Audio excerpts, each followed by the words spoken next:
I got to get in a proper stance. But welcome back to another episode of New York Minute. I'm your host, Nimbus, and today I just want to give a little shout out to the small business owners out there. Shout out Anime Yankee. They are in Music City Mall in Louisville. I used to go there all the time because I got my haircuts at Noah's Barbershop and by Romero. Shout out Romero. It's my brother, man. Him and I had some of the best conversations, and now he relocated to another location. But Romero, man, you gave me the best fades I ever had, and I would drive an hour and a half just to get that fade because I like consistency.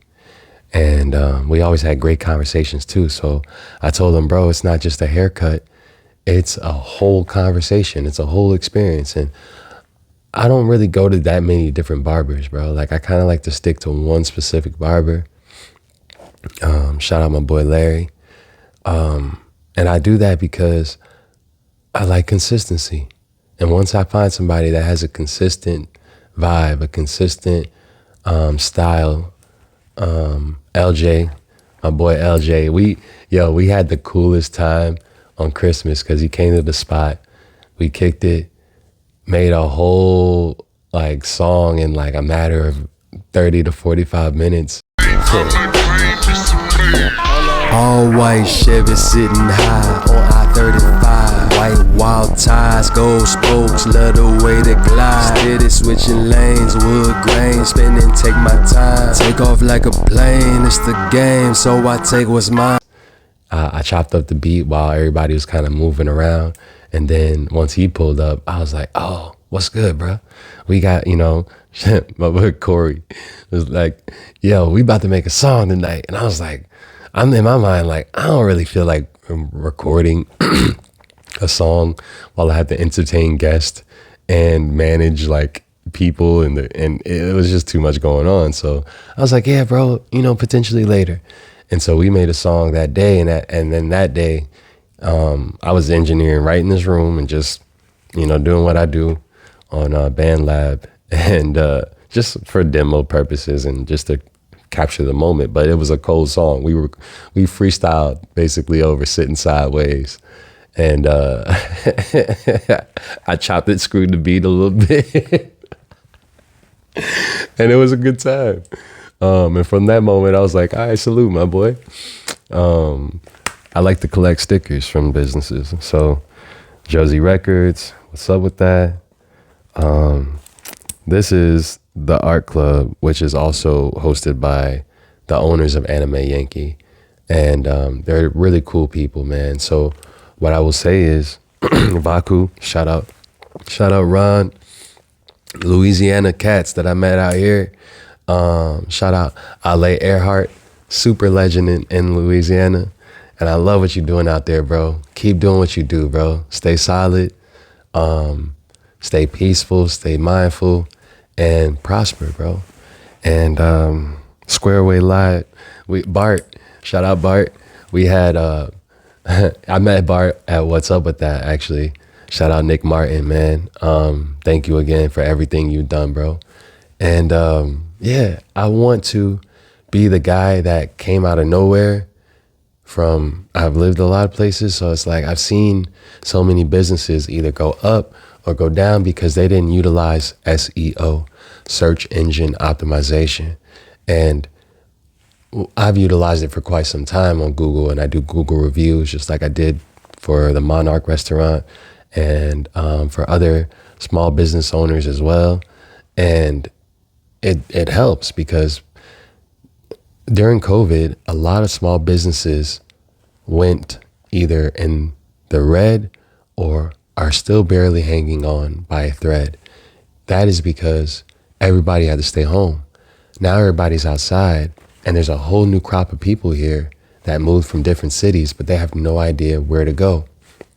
Then they meet people like me, and they're like, bro, where should I go around Dallas? And I'm like, bruh, you should check out this place, check out this place, check out this place. I'll send you screenshots.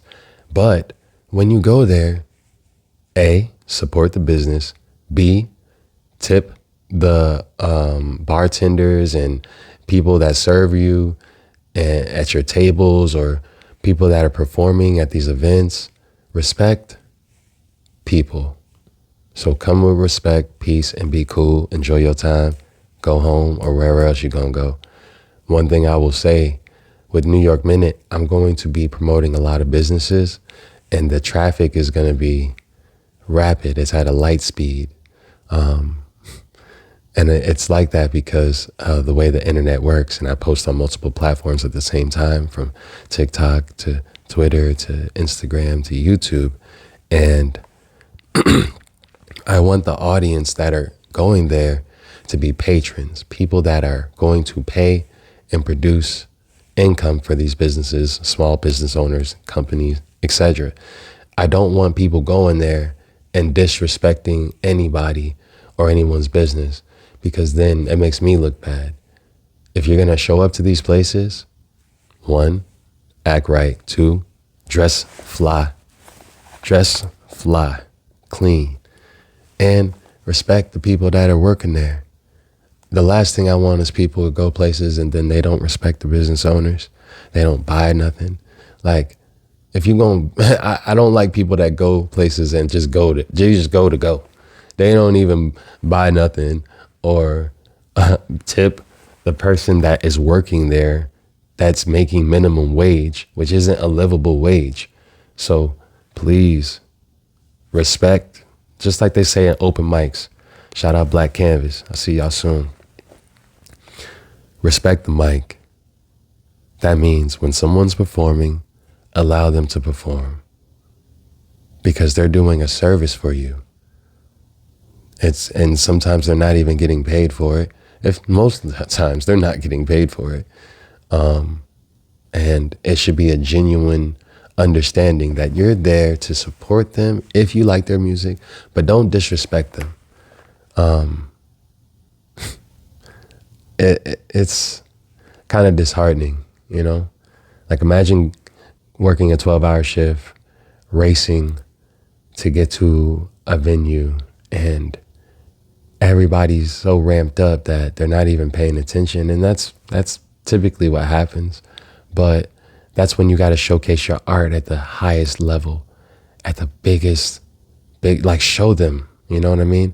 And also have good quality mics, please. Like, have a good quality mic when people are performing, and audio system to handle it so that way it's amplified properly. One thing that rappers go through is there's always a sound issue sometimes. Usually either the mic isn't loud enough, or the speakers are turned a certain direction, and so they cross the interference with the mic, and then there's this loud sound. It's very abrupt. I remember one time I was about to perform, and this dude plugged in his guitar to the amp mid intro, like I was introing myself, and then he plugged in his guitar into an amp, and I was just like, bro, I gave him a look like Denzel. I was like,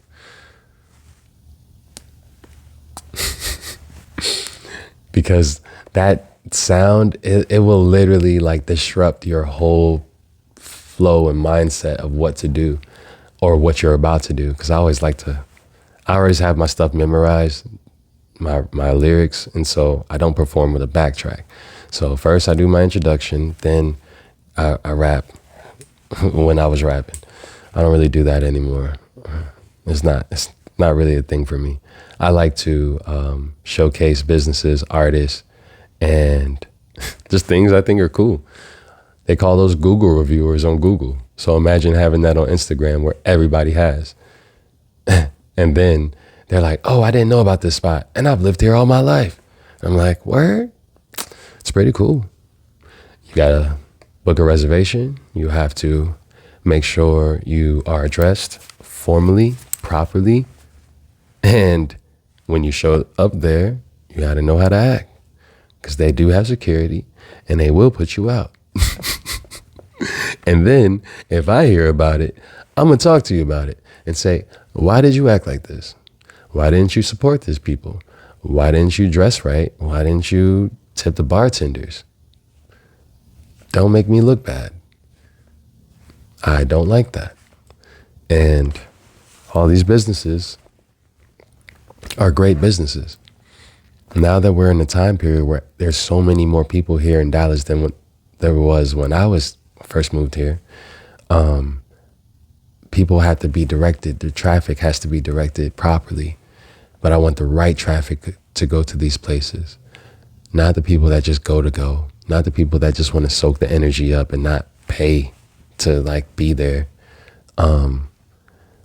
I genuinely want patrons to go have a good time and support these businesses. Just like Kilo Posh, shout out you, Shawty. She had incredible DJ Screw, Chopped and Screwed tribute at Kessler Studios. And there was a Q&A session with DJ Kimberly, DJ Goldie, and another lady that is also really, really smart and brilliant and from Houston. And I don't know why I can't remember her name, but she was so cool. She had glasses on. She was talking about her cars. And back then, like I got history. I got a history lesson of Houston. Shout out Slim K, shout out OG Ron C from the Chop Stars. So DJ Kimberly, he is a part of a collective along with DJ Goldie called the Chop Stars. The Chop Stars is a legendary collective started by DJ Screw, long time. Rest in paradise, my brother. You are the reason why I love Chopped and Screwed. From 5 a.m. in the morning to the Sade. There's a Sade joint that he flipped such a long time ago that was so cool. And he did In the Air Tonight by Phil Collins. Bruh, it's so gangster to hear songs slow down because you can hear the instruments much better. You can hear the soul in people's voice. And like, I love Chopped and Screwed music. When I first started manipulating music on a digital DJ platform that you can get downloaded on the internet. It's like a software. And I would always slow down stuff and then use the half step to basically like hit it on the snare. So it's like that snare snap. But anyways, I love Chopped and Screwed music. And so I was grateful to be able to go to that studio. I met a lot of cool people there. A really awesome vlogger that hopefully we could work with in the future. And I'm sorry, just thinking about it made me happy. I met Jay Taylor, super cool, multi-talented artist, like film, photography, video, like she does so many different things. I was like, oh, you're like me. And she travels. And so we were talking about New York, talking about, you know what I'm saying, the aspect of just traveling and documenting your travels. And so we're the new generation. I'm about to be 34 in March. And we're the new generation of people that have to champion other people. Some people call it clout chasing. I call it advertising. Advertising digitally moves faster than advertising on TV.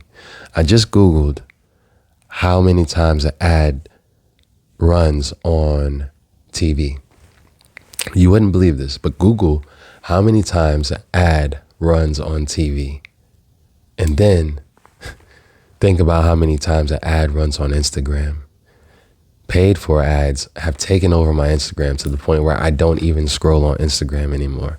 So if I see you, it's because it was by chance. Or I went to your page because I wanted to see what's going on. But most people don't do that. They just scroll. They call it doom scrolling. They just scroll and scroll and scroll and find something until they find something that is cool. So I started this platform to talk about my stuff. But then now that I'm done kind of talking about my stuff, I want to talk about other people's cool businesses, cool ideas, cool art forms. I really enjoyed the Nick Martin episode, man. Anytime y'all want to come back and showcase your art, pull up on me. I got a couple guests that are booked for this month and next month. And then I'm going to be traveling to all these different cities throughout the years to talk to my friends, talk to business owners. I used to work in Wicker Park in Chicago at Ragstock Vintage. That's where I got this blazer from. And there was a halal spot that I would always go to, like right down the street, because they had the best halal food, bro. And I used to post them on Instagram all the time and would go in there and be like, yo, I posted you on the gram, bro. And they always fed me.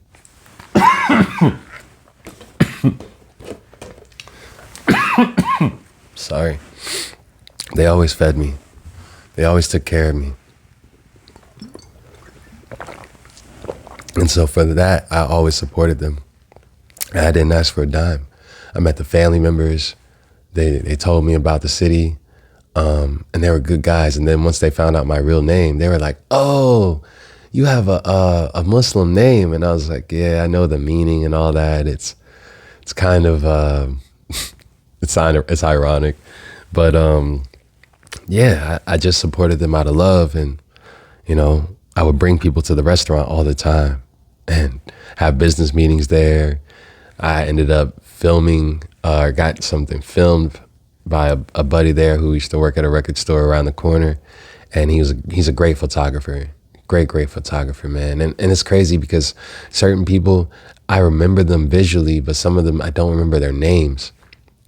I got in a car accident in 2013. Was it 2013 or 2012? I want to say it was 2012. Shout out my boy Tsunami, man. I know this is a tough story, but it's the end of the episode. I'm not going to tell the whole story, but basically I was hit by a car, unmarked taxi cab, and in 2012. And so basically me and my boy Tsunami were skating uptown, and we were having a great time. And, you know, I lost control of my board. This car kind of didn't swerve away from me, clipped me. Then I ended up flying in the air and hitting the ground, and I was unconscious. I was on life support for a day, I believe. But I didn't even know I was in the hospital. I thought I was just having a dream. And after that happened, I woke up in the hospital. I was like bugging out because I was like, what's going on? And it was scary. It was a scary moment. They had to restrain me because I guess when I woke up, I was bugging out. And I didn't even know where I was at. So it felt like I was getting kidnapped or something. I don't know. It was weird. But ever since then, my memory has been kind of weird. So sometimes I remember certain things vividly and certain things I don't remember at all. And I'm sorry if I forget certain key details. But I need to get a brain scan to see like what parts of my brain are active and what aren't, because I know that has something to do with a lot of things about me that are a little weird. I'm very quirky, very weird, but I'm cool too, you know? But that accident has affected the way I remember things. And so sometimes when I'm talking, I'm in deep thought because I'm trying to make sure I remember everything perfectly, but I genuinely have a hard time. And it also helps me be a little bit more carefree. I will say that. I don't hold on to things I don't need to hold on to. I kind of just focus on the future and now. And I want to do it at light speed on the internet, chop it up into clips. You also find it on my YouTube and on my website, Beacon/Nimbus. It's in most of my bios on all of my social media platforms. Most people just be watching my content and listening to it just to watch it and listen. But I genuinely need you guys to click on the websites when I update them or post content or post a podcast, because it helps my analytics and algorithm. Just like this episode is going to help a lot of small business owners. And moving forward, I want to make sure these places are supported because the mom and pops, they need people like me. They need people that have eaten there plenty of times, like the taquiera. But I'm not going to put y'all into my food spots because unless you're going to spend money and support and be nice, I'm not doing it because I don't want to overexpose anybody that could potentially you know, attract the wrong attention. And right now with these ICE raids and stuff, it's kind of crazy, man. I'm scared for a lot of my people. Because I have some Spanish in my blood for sure. Latin for sure. You know, and my grandma on my pop's side is part French because she's from Dominica. Shout out Grandma Louise. So, but she's good. She's in Antigua chilling. I love her so much.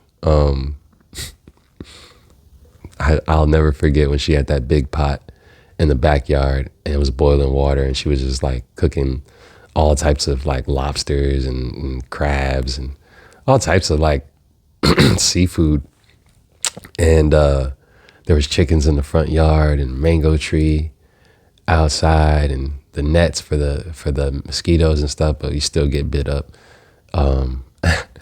And that was such a wholesome moment because that was when I first learned how to swim and all that. I was probably like 8 or 9, learning how to swim in the ocean. And, you know, it's either sink or swim. So like, I literally got taken out in the middle of the ocean by my cousins on a surfboard and literally like had to swim back to shore. And all I could see was darkness underneath me and like I remember seeing a stingray for the first time, jellyfish, like, oh my God, I got to go back to Antigua soon. But yeah, man, this is for the small business owners all around the world. Hopefully, when I come to your city, if you want a review from me combined with a small conversation on New York Minute, make sure to email me, icloudnimbus@gmail.com, and we will be in touch because we need to big up the small businesses to keep the economy rolling. A lot of these big businesses already have the money, the capital, the resources. The small businesses don't. And so I'm a small business, shouting out small businesses. The cloud that flies around, looking for people pure of heart that want to support other people that are pure of heart. And a lot of those people are older people that don't use the internet like I do, or people that are kind of shy and don't want to overly talk on the internet. I totally get it. I'm not really a TikTok guy because I don't want to use any resource that can be taken away from me. But I want to help the people that need those resources. So New York Minute is a resource and a platform that you will hopefully enjoy. This is the end of the episode. So once again, my name is Nym, NYMBUS__. It's my main Instagram. And this is New York Minute Podcast. Thank you for tuning in. Make sure to like and subscribe the video on YouTube. Support these businesses. And if you like me, support me. That way I can keep on running. I'm sorry about the last episode. I was really going through it in real time. I was really sick. I should have took a break. I shouldn't have posted that episode, but sometimes you got to push through. The word of this year is tenacity. Tenacity. It's just basically pushing through any struggle that you have, that you're going through, in order to get to the next day, the next year. And you got to have tenacity when you're going through struggle. Because tenacity is that drive, that get up and go attitude, that dog in you. When you got that dog in you and you gonna fight through whatever, you know who's got them dogs in them? Boxers. I love boxing because you gotta look at a person straight in their face and hit them as hard as you possibly can. That takes tenacity. This has been another episode of New York Minute. Peace.